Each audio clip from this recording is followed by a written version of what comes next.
क्या नरेंद्र मोदी ने पार्लियामेंट को नॉमिनेट किया या पार्लियामेंट ने नरेंद्र मोदी को प्रधानमंत्री बनाया? बताइए। आज मुल्क के 17 करोड़ मुसलमान भारत के वजीर आजम पर इत्मीनान भरोसा नहीं करते, बिल्कुल नहीं करते। बता रहा हूं, खुल के कह रहा हूं कि 22 जनवरी एक तारीखी दिन है, बिल्कुल तारीखी दिन है।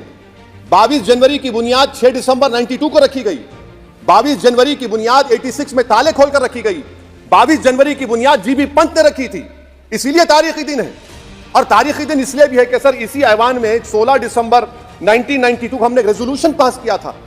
आप बताइए कि आज इस मुल्क में चाहे कोई सेक्युलर पार्टी का हो या जो भी हो, वाले सब सेक्युलर है, बुरा मैं हूं, किसी में हिम्मत नहीं है कि 6 दिसंबर की बात की जाए। और वो तारीखी दिन इसलिए भी है सर, इंसाफ करने वालों में एक एनसीएलटी के चेयरमैन, एक गवर्नर और एक नामजदशुदा रुकने पार्लियामेंट बैठे हुए थे। अब आप बताइए मेरे पास बचा क्या है? बचा यह है कि आर्टिकल 32 बचा है, जिसको बाबा साहब अम्बेडकर ने दिया। आज मुल्क के 17 करोड़ मुसलमान भारत के वजीर आजम पर इत्मीनान भरोसा नहीं करते, बिल्कुल नहीं करते। बता रहा हूं, खुल के कह रहा हूं। अगर आप आर्टिकल 32 का ड्यू प्रोसेस ही खत्म कर देंगे तो फिर मेरे पास क्या बचेगा सर? क्या बचेगा? मैं तो यहां खड़े होकर वो सुप्रीम कोर्ट के मायानाज बेबाक वकील दुष्यंत दवे की तरह तो नहीं कह सकता। मुझे आज भी रूल ऑफ लॉ में भरोसा है, मुझे आज भी कानून पर, संविधान पर भरोसा है, मगर ड्यू प्रोसेस तो फॉलो होना चाहिए। ड्यू प्रोसेस फॉलो नहीं हो रहा। एक तारीखी दिन 22 जनवरी था, एक तारीखी दिन 31 जनवरी था। सर रात के अंधेरे में अपील किए बगैर आप आरे लेकर रास्ता खोल देते हैं। क्या पैगाम दे रहे हैं सर? 600 साल की मेहरौली की मस्जिद को बगैर को नोटिस दिए आपने डिमोलिश कर दिया। मैं जिम्मेदारी के साथ कह रहा हूं कि भारत के प्रधानमंत्री और उनकी सरकार भारत के मुसलमानों से उनकी शनाख्त को छीनना चाहते हैं। ख्वाजा अजमेरी के आस्थाने पर चादर बिछाइए, मगर आप जो चादर मुझसे छीनना चाह रहे हैं, मेरी मस्जिद है, आप हर मस्जिद को छीनना चाहते हैं। आप बताइए 17 करोड़ मुसलमानों को क्या पैगाम दे रहे हैं आप कि आप हर मस्जिद को छीन लेंगे मुझसे? फिर मेरा वजूद किस माने रखता है? मेरा शनाख्त क्या माने रखता है? रूल ऑफ लॉ क्या माने? अच्छा 1991 के प्लेसेस ऑफ वर्शिप एक्ट पर क्यों नहीं बोलते आप लोग? आप उस पर कायम है नहीं है। आप 500 साल की बात करते हैं। मैं आपसे कहता हूं भाई 500 साल पे मत जाइए, बौद्ध पे जाइए, जैनिज्म पे जाइए, शैविज्म पे जाइए, कहां रुकेंगे? अरे इस देश को आजादी मिली 47 में, संविधान मिला हमको बाबा साहब अम्बेडकर का बराबरी का। उससे पहले तो राजा रजवाड़े थे, जमहूरियत नहीं थी, लोकतंत्र नहीं था, मगर आप उसको उस बारे में लेके जाते। अरे 500 साल आगे क्या होगा बताइए?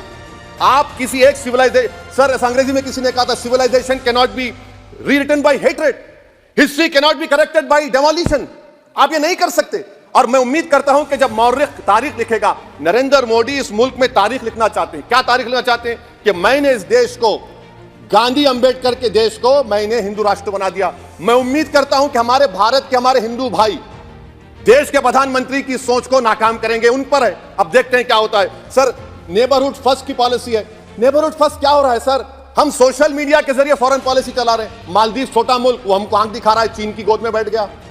हमारे लद्दाख में हमारे जो लोग जानवर को लेकर घास चराए जाते, वहां पर चीन की आर्मी आके रोक रही। बताइए, बांग्लादेश चीन की गोद में बैठा हुआ है। आप गैलेंट्री अवार्ड दे रहे हैं, क्यों दे रहे हैं? कि चीन बैठा हुआ है। तो आपका बफर जोन गया कहां भाई साहब? आपका बफर जोन तो कहां गया नहीं मालूम, गायब हो गया बफर जोन। और दूसरी बात सर, आप ये भी देख लीजिए कि यहां पर मैं आपको इंपॉर्टेंट पॉइंट बताना चाह रहा हूं सर। ये हम बोलते हैं India middle east economic corridor, कितना पैसा है बताइए? वो नहीं बताया जाता। अच्छा सर, सबसे तकलीफदेह बात मेरे लिए है कि भारत ने यूनेस्को का इलेक्शन पाकिस्तान से हार गया। हम पाकिस्तान से हार गए, ये आपकी फॉरेन पॉलिसी है। यूनेस्को के इलेक्शन हम पाकिस्तान से हार गए। अच्छा, मामला इजराइल का, फलस्तीन का, गाजा का आया। अक्टूबर में 10,000 लोग मर गए, हमने यूएन में सीज फायर की तायीद नहीं की। दिसंबर आया, 20,000 मर गए, तो हमने तायीद कर दी। क्यों तायीद की? क्योंकि ग्लोबल साउथ को हमको फॉलो करना पड़ रहा। भारत ग्लोबल साउथ को फॉलो कर रहा है। मेरे लिए तकलीफदेह बात है। यह आपकी नाकामी का बहुत बड़ा सबूत है। इसीलिए हम बता रहे हैं कि यह सरकार की बहुत से नाकाम। अलीगढ़ मुस्लिम यूनिवर्सिटी, आखिरी पॉइंट, अलीगढ़ मुस्लिम यूनिवर्सिटी। सर आप उत्तर प्रदेश से आते हैं सर, 81 में एक्ट पास हुआ। हमारा लॉ ऑफिसर कोर्ट में कहता है कि मैं पार्लियामेंट के एक्ट को नहीं मानता। कैसे नहीं मानते सर? क्या नरेंद्र मोदी ने पार्लियामेंट को नॉमिनेट किया या पार्लियामेंट ने नरेंद्र मोदी को प्रधानमंत्री बनाया? बताइए। 81 के एक्ट को नहीं मानते सर। 2 ही तो सेंट्रल यूनिवर्सिटी मुसलमानों के, 1,80,000 आप ही के सरकार के दौर में मुसलमान हायर एजुकेशन निकल गए। आप अलीगढ़ मुस्लिम से छीनना चाह रहे हैं। Theory of separation of powers में एग्जीक्यूटिव हमको डिक्टेट करेगा। मेरी आवाज तो पार्लियामेंट है, अब मेरी आवाज के खिलाफ एग्जीक्यूटिव सुप्रीम कोर्ट में बोलता है। अलीगढ़ मुस्लिम यूनिवर्सिटी से इतनी नफरत क्यों है आपको? वहां पर तो हिंदू भाई भी पढ़ते हैं सर। ये अलीगढ़ मुस्लिम यूनिवर्सिटी का मामला है सर। तो मैं आपसे इस बात पर, इस शेर पर अपनी बात को खत्म कर रहा हूं सर। आप भी उर्दू दां हैं जी। मसीहाओं को जब भी आवाज दी है, अहमद फराज का शेर है जी जी, मसीहाओं को जब भी आवाज दी है पलट कर आगे हर बार कातिल। मसीहाओं को जब भी आवाज दी है पलट कर आगे हर बार कातिल, वहां क्या दाद खाही क्या गवाही, वहां क्या दाद खाही क्या गवाही, जहां हो मुंसिफों के यार कातिल। सर, मैं फिर से हुकूमत से मुतालबा करता हूं कि अल्पसंख्यक समाज के बजट के स्कॉलरशिप को आप डिमांड ड्रिवन करिए। भारत के प्रधानमंत्री प्रधान सेवक रहिए, आप कोई प्रीस किंग मत बन जाइए।